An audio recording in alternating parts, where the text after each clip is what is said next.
Assalamualaikum warahmatullahi wabarakatuh. Perkenalkan, kami dari kelompok 2 ingin mempresentasikan review jurnal yang berjudul Stakeholder and Merger and Acquisition Research, a Structured Literature Review yang diteliti oleh Simon Segel, James Godfrey, dan Johannes Damai. Nama anggota kami yaitu Koirul Rozikin dengan NPM 18121, lalu ada Henita Verina dengan NPM 1908, lalu ada Sukma Mega dengan NPM 1913, dan ada Rama Putri Nurisnaini NPM 1933, lalu ada Rahma Atika dengan NPM 1943, dan ada Anya Tamara NPM 1959.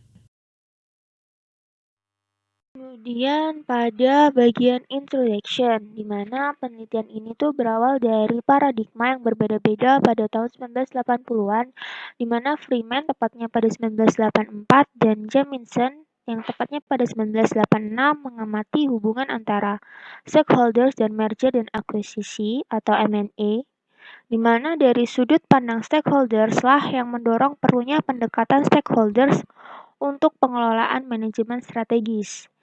Jamieson dan Skin menyarankan untuk sarjana M&A dan para praktisi untuk mengamati secara histori sebab dapat mempengaruhi stakeholders dalam aktivitas dan hasil yang didapatkan. Pada artikel ini menggunakan pendekatan SLR atau struktur literatur review yang lebih tepatnya tinjauan literatur yang terstruktur. Pada artikel ini dimulai penelitiannya sejak tahun 1985 hingga Agustus 2019 untuk mereview penelitian yang menghubungkan antara stakeholder dan merger and acquisition atau M&A. Bagaimana pengembangannya dikritik dan melihat peluang penelitian. Dengan menggunakan penelitian SLR, ditemukan bahwa penelitian yang menghubungkan stakeholder dengan M&A jarang terjadi hingga akhir 1990-an. Namun dapat berkembang cepat dan meneliti berbagai macam stakeholders menggunakan pendekatan analitik yang menerapkan disiplin dalam penelitian atau interdisipliner. Kemudian memahami hubungan antara stakeholder dan M&A sangat penting untuk sarjana dan praktisi, tidak terkecuali di bidang akuntansi dan keuangan, serta bidang-bidang lainnya.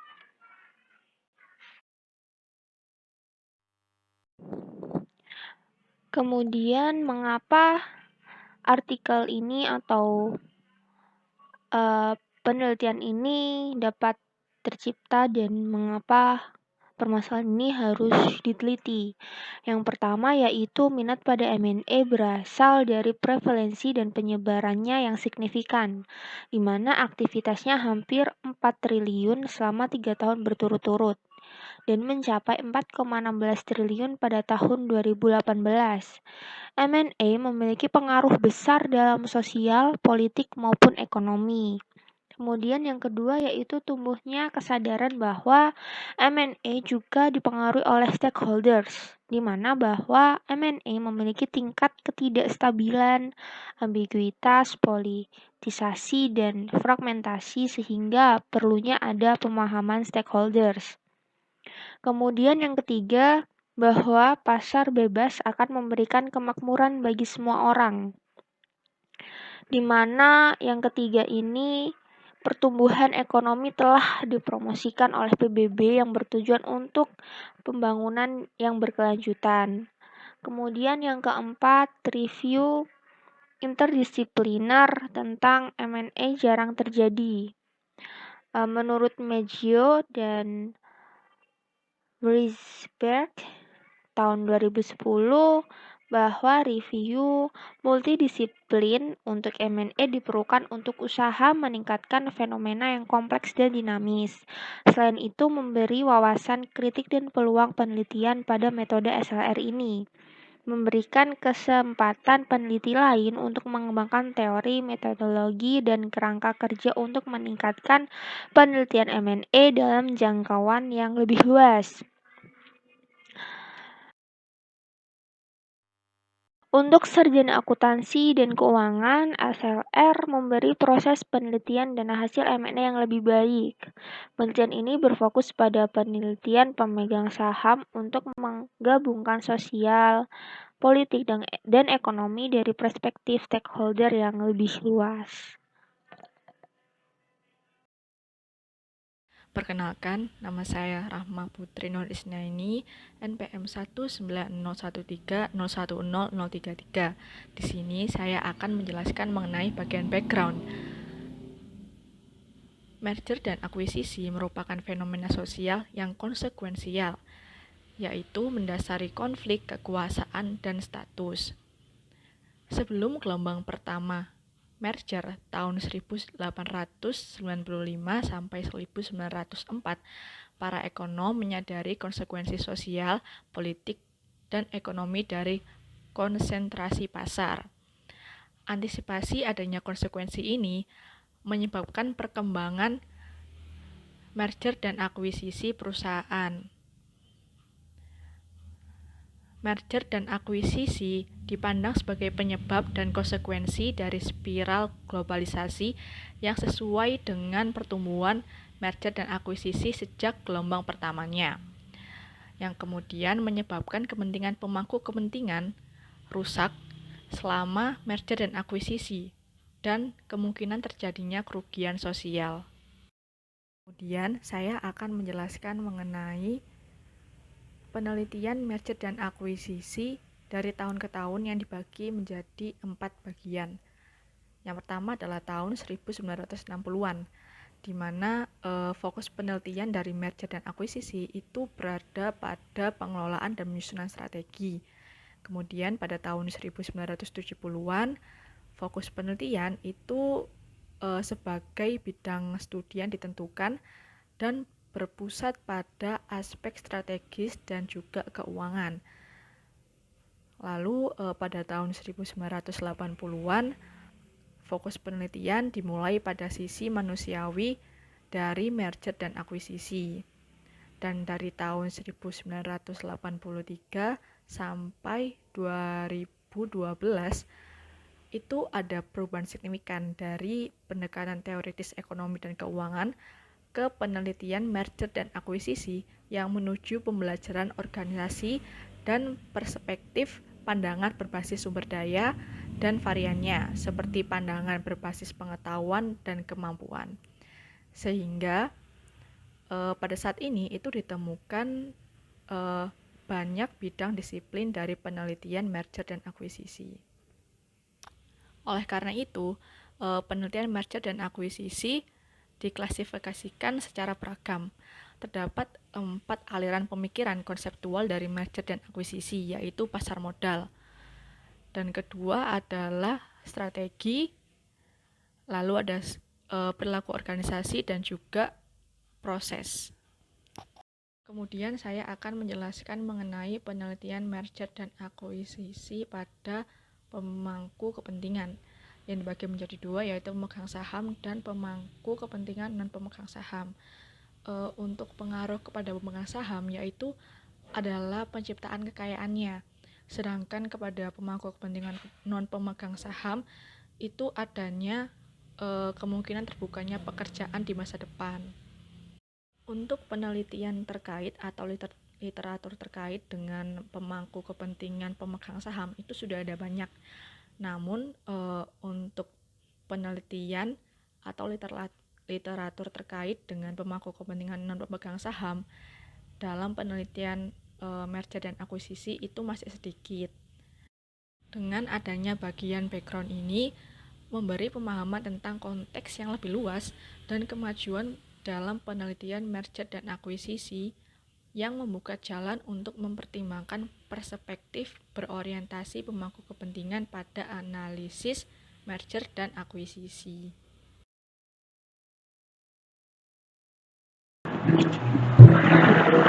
Selanjutnya adalah metodologi. Nah, pada bagian ini menguraikan pendekatan metodologis yang diadopsi untuk meninjau literatur yang menghubungkan pemangku kepentingan dengan M&A. Bagian ini menjelaskan metode tinjauan pustaka terstruktur atau SLR yang digunakan, pemilihan publikasi 3 langkah dan proses tinjauan dan bagaimana data diurutkan. Kemudian selanjutnya adalah tinjauan literatur terstruktur atau SLR. SLR adalah metode eksplisit yang digunakan untuk mengidentifikasi dan memeriksa secara sistematis keadaan penelitian dan kritik literatur. Mengikuti masa Roda 19, kami memodifikasi 3 pertanyaan penelitian standar dan saling terkait seputar wawasan, kritik, dan redefinisi transformatif. Dari ketiga pertanyaan terkait itu, yang pertama adalah bagaimana penelitian yang menghubungkan pemangku kepentingan dan M&A berkembang. Nah, pada pertanyaan yang pertama ini tujuan untuk mengidentifikasi cara penelitian semacam itu dan bagaimana penelitian sebelumnya berkontribusi pada keadaan permainan saat ini, meletakkan dasar untuk mengkritik penelitian. Kemudian yang kedua adalah apa yang menjadi fokus dan kritik dari literatur yang menghubungkan pemangku kepentingan dan M&A. Yang kedua ini didasarkan pada analisis kritis dari fokus literatur yang ada dan dibangun di atas dan berinteraksi dengan wawasan.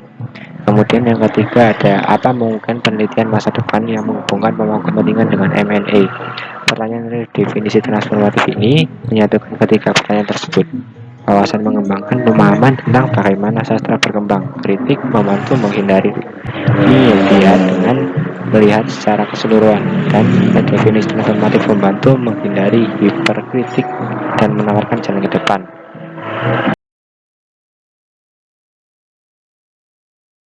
Selanjutnya adalah memilih publikasi untuk ditinjau.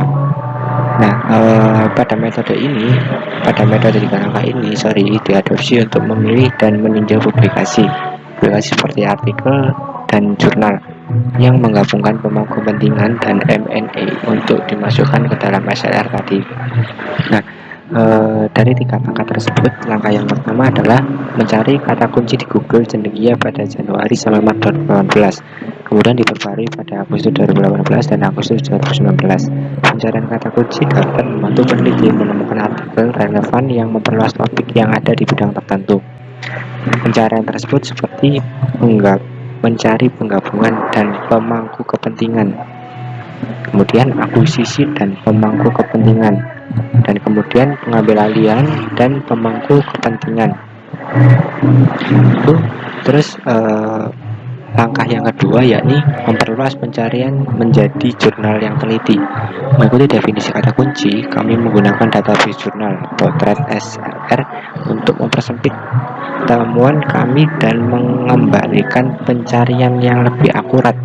Jurnal teratas SJR dicari di 3 bidang studi, yakni strategi manajemen, bisnis manajemen dan akuntansi, dan manajemen bisnis dan internasional. Kemudian untuk langkah yang ketiga adalah pencarian kata yang sama seperti pada langkah yang pertama dan kedua yang dilakukan di Google Scholar. Kali ini menyaring jurnal yang berasal dari SJR. Sekali lagi, 50 pendaftar pertama yang muncul di Google Indonesia diperiksa relevansinya dengan tujuan penelitian makalah ini. Dibuka untuk melihat abstrak dan temuan, dan jika masih relevan, publikasi lengkap diperiksa dan disaring untuk jumlah penyebutan kata kunci tersebut. Selanjutnya adalah mengurutkan data. SLR menggunakan metode untuk memeriksa artikel untuk mencari analisis yang diidentifikasi di dalam kerangka analitis. Pengadaan ini bertujuan untuk sampai pada kategori inti yang diturunkan secara sistematis yang menjadi konsep fokus yang berkontribusi terhadap konstruksi teoritis. Nah, penggabungan pengadaan manual ini memiliki keuntungan ketika kata-kata dengan arti yang sama dalam penggabungan akuisisi, pengambil alihan, dan M&A.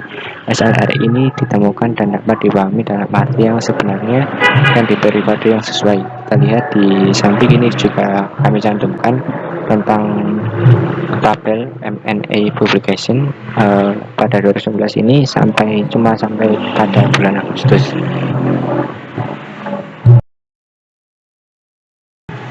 Selanjutnya kita juga akan memeriksa tabel. Ini dalam tabel juga disebutkan beberapa kategori, ada 4 kategori. Kategori yang pertama ini ada 6 terbaik pemangku kebijakan, terus pemangku kepentingan, terus yang kedua di kategori B ini ada analytic approach atau pendekatan analisis. Terus yang ketiga kategori C ini adalah research methods atau metode penelitian. Ada 4 metode penelitian. Terus yang keempat kategori D yakni research disiplin. Jadi disiplin penelitian ini ada 6 dikumpulkan sebanyak 6 poin.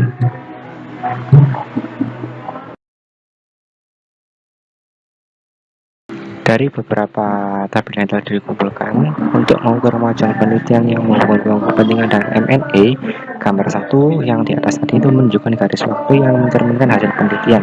Untuk SLR yang menghubungkan kepentingan dan M&A, penting untuk mengidentifikasi pemangku kepentingan yang ditulis dalam proses M&A. Nah, ditunjukkan dalam kategori A dari tabel 1, kategori B menunjukkan apa tentang pemangku kepentingan ini yang sedang diteliti dengan pertimbangan pendekatan analitik yang diadopsi dalam kelompok SLR. Kategori C mencerminkan berbagai metode penelitian yang diadopsi dalam kelompok SLR untuk menentukan apakah ada pendekatan metodologis tertentu yang mendominasi literatur. Dan kategori B menyoroti disiplin akademis utama untuk menghubungkan pemangku kepentingan dan penelitian M&A untuk menentukan apakah ada disiplin tertentu yang mendominasi literatur. Garis waktu dan 4 kategori membantu mengidentifikasi asosiasi dan perbandingan yang menghasilkan wawasan baru ke dalam data yang dikumpulkan, dan kemudian akan dibahas di bagian berikutnya. Selanjutnya saya Rachmatika Putri MPM 190, 130, 143 akan menjelaskan bagian 4 wawasan atau insight dan kritik. Dalam hasil struktur literature review SLR atau tinjauan literatur terstruktur, bagian ini menunjukkan wawasan atau insight dan kritik dengan 5 kategori yang terlihat pada gambar 1 dan tabel 1 di atas. Untuk menjawab 2 pertanyaan awal dalam penelitian ini. Yang pertama, bagaimana penelitian yang menghubungkan pemangku kepentingan dan M&A berkembang. 2. Apa yang menjadi fokus dan kritik dari literatur yang menghubungkan pemangku kepentingan dan MA. Pada gambar 1 mencerminkan hasil penelitian dan mengidentifikasi tren dalam penelitian yang menghubungkan pemangku kepentingan dan M&A. Para pemangku kepentingan yang ditulis dalam penelitian tersebut kemudian diidentifikasi menjadi kategori A sebelum memeriksa apa tentang pemangku kepentingan yang diteliti dengan mempertimbangkan pendekatan analitik yang diadopsi dalam kelompok SLR kategori B. Berbagai metode penelitian kategori C dan disiplin penelitian kategori D yang diadopsi dalam kelompok SLR kemudian dipertimbangkan. Bagian terakhir dari bagian ini membahas pernyataan ketiga tentang masa depan penelitian yang menghubungkan pemangku kepentingan dan M&A. Selanjutnya 4.1 pengembangan penelitian. Pertanyaan pertama adalah bagaimana penelitian yang menghubungkan pemangku kepentingan dan M&A telah berkembang. Satu ukuran kuantitatif kemajuan tersebut disediakan oleh garis waktu 1986 hingga Agustus 2019 yang mencerminkan hasil penelitian di bidang penelitian yang diidentifikasi selama suatu periode, apakah itu tumbuh, berkurang, atau sebagian besar statis. Gambar 1 meng-highlight jumlah publikasi selama periode 5 tahun dari 1986 hingga 2019, kecuali untuk kenyamanan 1986 sampai 1992 dan 2019 hingga Agustus, yang menerapkan konsep pemangku kepentingan untuk M dan A yang berasal dari SLR. Memilih periode 5 tahun menghaluskan fluktuasi tahunan yang mencerminkan tren. Hanya 17% publikasi SLR yang diterbitkan sebelum tahun 2000, dibandingkan dengan 48% sejak 2012. Gambar 1 mencerminkan pertumbuhan signifikan dalam penelitian yang diterbitkan dengan relevan sejak akhir 1900-an, yang mencerminkan penelitian yang menghubungkan pemangku kepentingan dan M&A. Selanjutnya 4.2 stakeholders atau pemangku kepentingan. Untuk memahami fokus dan kritik literatur yang menghubungkan pemangku kepentingan dan M&A, penting untuk mempertimbangkan siapa pemangku kepentingan yang diteliti. Rentang kelompok pemangku kepentingan dalam 72 publikasi SLR dikodekan di bawah klasifikasi luas kelompok pemangku kepentingan A1 sampai A7 pada tabel 1. Untuk kode kelompok pemangku kepentingan diidentifikasi dengan mengekstraksi kelompok pemangku kepentingan tertentu yang disebutkan dalam teks publikasi SLR. Prinsip yang dapat diadopsi dalam mengklasifikasikan pemangku kepentingan adalah mengidentifikasi kelompok pemangku kepentingan fokus di setiap publikasi dengan setidaknya 3 penyebutan grup. Klasifikasi yang dihasilkan juga mencerminkan struktur yang tampak logis bagi teori pemangku kepentingan dan praktik. Dalam pemangku kepentingan membutuhkan Kualifikasi. Pertama, referensi tunggal untuk kelompok pemangku kepentingan tertentu dapat mencerminkan analisis kelompok itu. Kedua, terbatas pada 3 atau lebih penyebutan pemangku kepentingan. Kelompok SLR tidak menyertakan publikasi yang tidak menyebutkan pemangku kepentingan. Tidak dapat merujuk pada kelompok pemangku kepentingan dengan namanya. Untuk memudahkan, 6 kelompok pemangku kepentingan yang paling banyak diteliti muncul di sorot. Mereka diberi kode A1 sampai A6. 4 kelompok selanjutnya diberi kode lainnya A7. Sebanyak 292 stakeholders mention berasal dari 75 publikasi. Ini tidak saling eksklusif karena setiap publikasi berisi lebih dari satu kelompok pemangku kepentingan yang terjadi di makalah yang sama. Presentase pemangku kepentingan dari 75 publikasi tidak berjumlah 100 karena semua kecuali 5 publikasi memuat banyak penyebutan pemangku kepentingan. Ditemukan bahwa beberapa publikasi menerapkan analisis pemangku kepentingan menyeluruh untuk M dan A. Fashin dan Gosselin 2019 menggabungkan 9 dari 10 kelompok pemangku kepentingan, sementara Chouk and Young dan Blazejewski dan Dorom menggabungkan 8. 3 publikasi Jamieson dan Sitki, Kobayashi dan Damanpour, Tupina Weger, dan kawan-kawan fokus pada satu kelompok pemangku kepentingan. Tidak ada yang menyelidiki semua 10 kelompok pemangku kepentingan yang diidentifikasi dalam SLR A1 sampai A7 dengan A7 menggabungkan 4 kelompok pemangku kepentingan. Selanjutnya, diidentifikasi kelompok pemangku kepentingan mana yang mendominasi di kelompok SLR, yaitu penelitian M dan A dengan hubungan pemangku kepentingan. Tabel 1 mencerminkan 3 kelompok pemangku kepentingan SLR yang paling dominan adalah karyawan dan manajer. A1 22% dari 292 pemangku kepentingan yang disebutkan dalam 85% publikasi. Pemegang saham A2 20% dari 77,3% dan pelanggan A3 14 dan 56%. Sangat sedikit kelompok pemangku kepentingan yang diteliti dalam kelompok politik dan atau aktivis, bagian dari A7 3,7 dan 14,7%, dan penasehat konsultan analisis media, bagian dari A7 4,1 dan 16,2%. Dari hasil ini dapat diamati bahwa ketika penelitian M dan A mengalihkan perhatian mereka kepada pemangku kepentingan dominasi pemegang saham yang terdokumentasi dengan baik dalam literatur M dan A berkurang. 4.3 Penelitian analitis. Setelah mengidentifikasi siapa pemangku kepentingan yang dianalisis dalam penelitian M dan A, menarik untuk mengkaji apa yang telah pemangku kepentingan ini sedang diteliti. Dengan memeriksa pendekatan analitik yang diadopsi dalam kelompok SLR, fokus dan kritik yang lebih bernuansa dan eksplisit muncul tentang apa yang dianalisis dan apa yang tidak dianalisis dalam literatur yang menghubungkan pemangku kepentingan dan penelitian M dan A. Secara khusus, menguji hubungan pemangku kepentingan dalam penelitian M dan A dengan mengidentifikasi 7 pendekatan analitik yang diadopsi dalam publikasi SLR berkode B1 sampai B7 pada tabel 1. Ini memfasilitasi apresiasi yang lebih rinci tentang kesenjangan penelitian tentang bagaimana pemangku kepentingan dipengaruhi oleh dan mempengaruhi M dan A. Selanjutnya, research method. Nah, untuk menanggapi 2 pertanyaan dari penelitian pertama oleh SLR, yaitu dengan mempertimbangkan berbagai penelitian dengan metode yang diadaptasi oleh Goodyear, metodologi ini diterapkan ke publikasi SLR untuk menentukan apakah ada pendekatan metodologis yang mendominasi literatur. Berikut adalah metode yang diadaptasi oleh Goodyear. C1. Studi kasus. Terdapat 25 studi kasus dengan 33% dari SLR. C2. Komentar dan sudut pandang. Terdapat 23 komentar dengan 31%. C3. Penelitian empiris studi non-kasus, survei dan wawancara. Terdapat 22 studi empiris dengan 29%. C4. Tinjauan literatur. Hanya terdapat 5 tinjauan literatur dengan 7%. Nah, dari penelitian ini itu tidak ditemukan adanya pendekatan metodologi yang dominan kuat dalam literatur yang menghubungkan pemangku kepentingan dengan MNE karena tinjauan literatur jarang terjadi.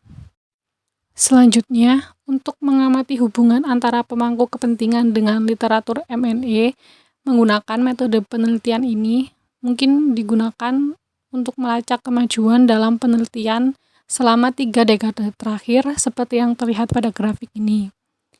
Penelitian ini mengungkapkan ekspansi dalam kedua kasus dan penelitian empiris non-kasus serta tinjauan pustaka, sedangkan komentar telah turun.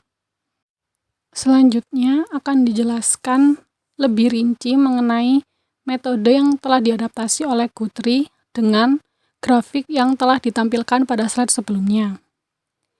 C1. Studi kasus. Pada studi kasus ini mencerminkan penelitian tentang peristiwa M&A. Nah, penelitian ini tuh dapat mencakup analisis tekstual, wawancara, atau kombinasi dari keduanya.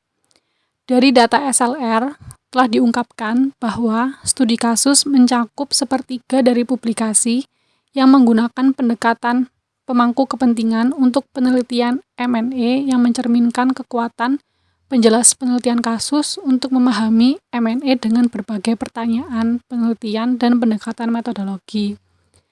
Dari 25 studi kasus yang telah diidentifikasi dalam SLR, 18 studi kasus telah diterbitkan sejak 2009. 7 studi kasusnya itu dari 2000 sampai 2008, lalu tidak ada yang diterbitkan sebelum tahun 2000.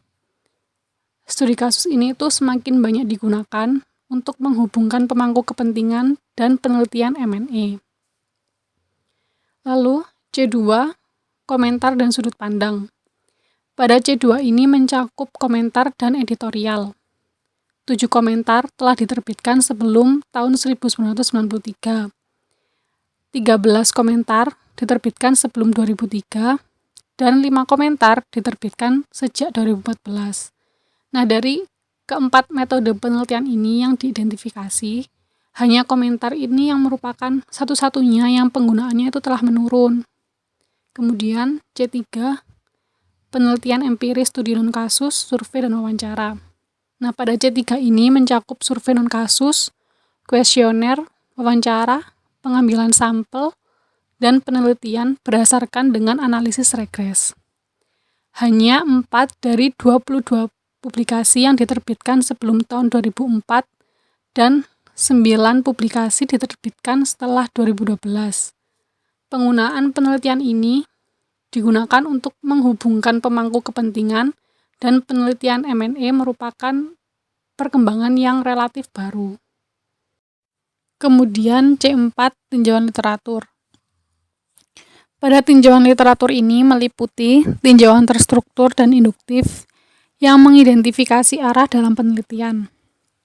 Dari 5 tinjauan literatur M&A di SLR, 4 telah diterbitkan pada tahun 2012 dan 2013. Lalu, pada tahun berikutnya tidak diterbitkan lagi. Berikut penjelasan secara singkat mengenai 5 tinjauan pustaka. 1.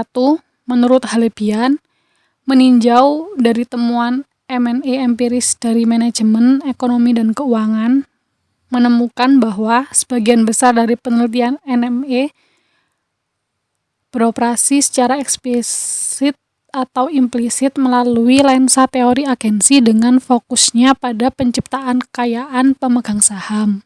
2. Menurut Cartwright, dari artikel M&A yang diterbitkan dalam jurnal manajemen antara tahun 1963 dan 2009, menemukan topik terkait dengan strategi menyumbang 61% artikel dan topik terkait manajemen 32%.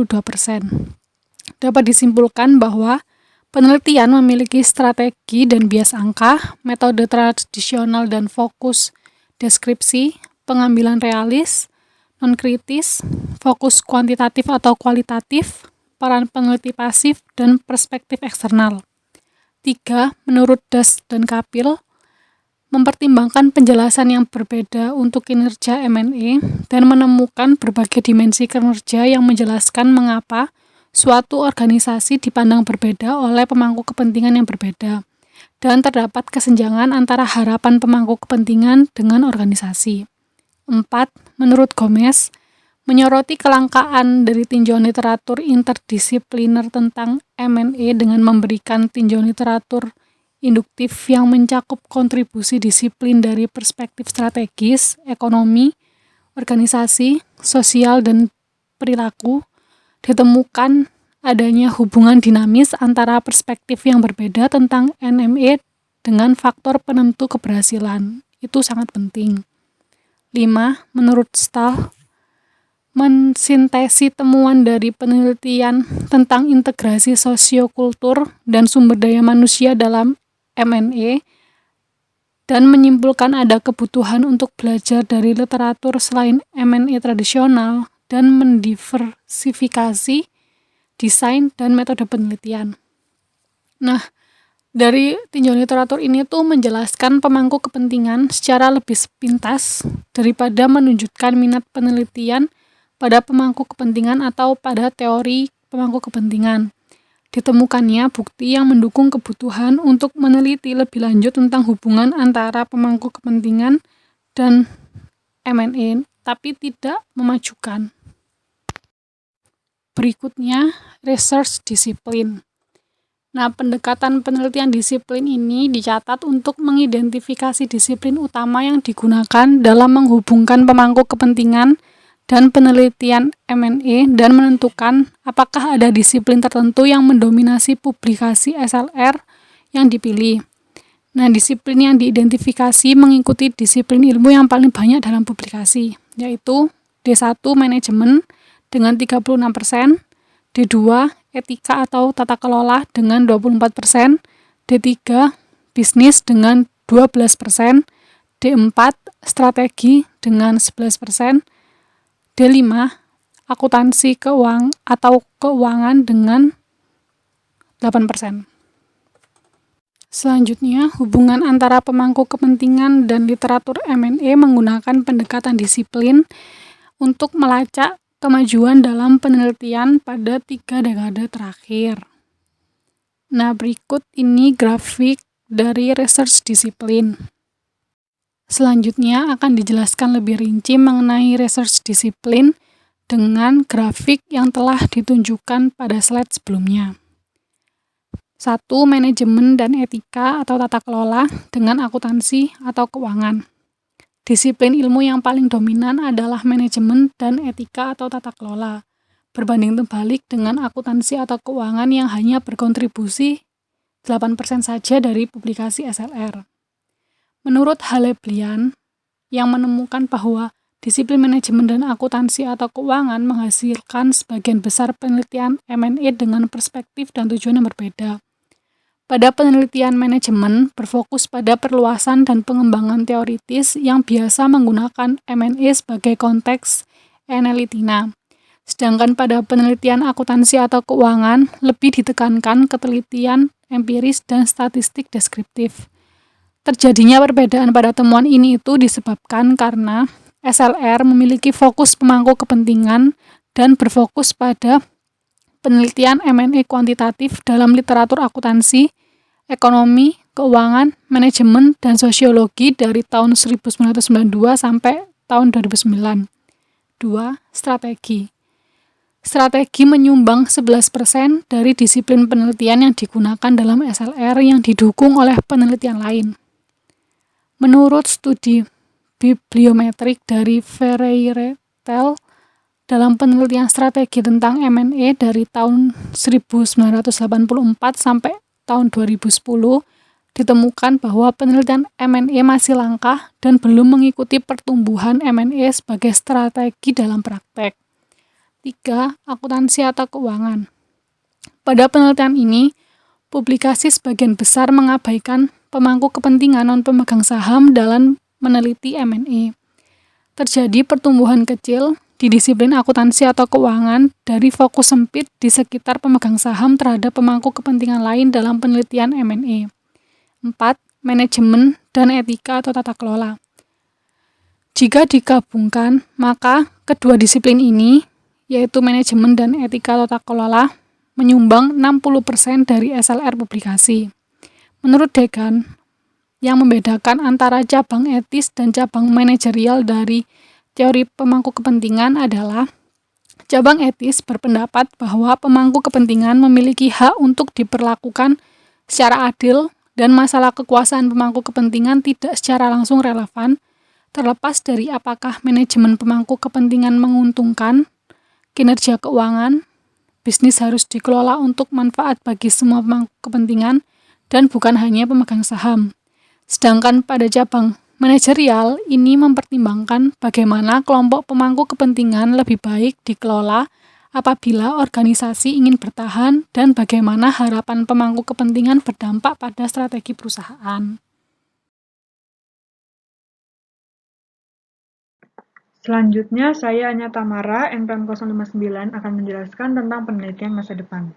Setelah memahami apa yang telah dipelajari dan bagaimana hal itu telah berubah, membantu mengarahkan penelitian masa depan, dan setelah mempertimbangkan kedua pertanyaan penelitian pertama, kita dapat lebih memahami tentang penelitian masa depan yang menghubungkan antara pemangku kepentingan dengan merger dan akuisisi. Dengan literaturnya yaitu yang pertama didominasi oleh analisis searah, yang utamanya mempertimbangkan efek merger dan akuisisi terhadap pemangku kepentingan, bukan sebaliknya. Dan yang kedua, ada berfokus pada hubungan yang sempit antara pemangku kepentingan dengan organisasi terfokus, terutama mengabaikan hubungan antar pemangku kepentingan lainnya. Dan yang ketiga, ada berorientasi pada penelitian kelompok pemangku kepentingan yang sebagian besarnya adalah homogen dan tidak dibedakan serta jarang memeriksa dinamika intra-stakeholder. Dan yang terakhir, ada gagal untuk memperoleh secara lebih jelas jaringan hubungan yang kompleks antara keseluruhan dari fenomena merger dan akuisisi dengan bagian pemangku kepentingan dari fenomena merger dan akuisisi. Peluang penelitian yang terbuka oleh pendekatan tinjauan literatur terstruktur adalah transformatif dalam mendefinisikan ulang antara hubungan pemangku kepentingan sebagai multidireksional yang melibatkan jaringan intra dengan hubungan timbal balik di antara kelompok-kelompok pemangku kepentingan. Hal ini memfasilitasi pemahaman yang lebih jelas tentang proses merger dan akuisisi, serta bagian pemangku kepentingan dan menunjukkan peluang untuk mengembangkan kerangka kerja yang lebih komprehensif daripada yang saat ini tersedia, untuk memahami bagaimana proses merger dan akuisisi mempengaruhi pemangku kepentingan, serta bagaimana proses merger dan akuisisi bukan bagian kecil yang dipengaruhi oleh pemangku kepentingan.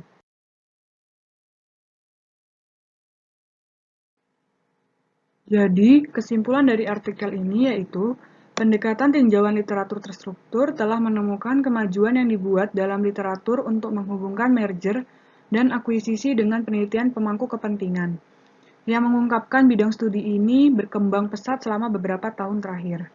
Pada tahun 2019, penelitian telah maju menuju penerapan kerangka pemangku kepentingan untuk penelitian merger dan akuisisi yang berkembang sangat beragam dalam pemangku kepentingan yang diteliti, pendekatan analitik, metode penelitian, dan disiplin penelitian. Tetapi, analisis pemangku kepentingan seputar merger dan akuisisi sebagian besar masih diabaikan oleh publikasi akuntansi dan keuangan. Pendekatan tinjauan literatur terstruktur telah mengembangkan wawasan, refleksi kritis, dan jalur penelitian masa depan. Pemahaman tentang bagaimana konsep pemangku kepentingan dapat digunakan untuk memperkaya pemahaman tentang sosial, politik, dan ekonomi yang lebih luas dari merger dan akuisisi, memungkinkan peneliti dan praktisi untuk mengantisipasi dan meningkatkan hasil merger dan akuisisi untuk semua pemangku kepentingan. Untuk sarjana dan praktisi akuntansi dan keuangan memberikan motif dan jalur untuk menilai proses dan hasil merger dan akuisisi dengan lebih baik, dengan cara memperluas akuntansi dan analisis keuangan dari fokus pemegang saham untuk memasukkannya ke dalam analisis sosial, politik, dan ekonomi dari perspektif pemangku kepentingan yang lebih luas. Akuntansi dan pelaporan keuangan tidak dapat dianggap netral, tetapi sebagai pembangun sosial. Pada bidang praktik dan audit sosial yang berbasis konsep pemangku kepentingan, berguna diterapkan untuk menentukan dan mengukur kriteria sosial dan lingkungan untuk dimasukkan pada analisis pemangku kepentingan, merger dan akuisisi yang ditunjukkan oleh pendekatan literatur terstruktur.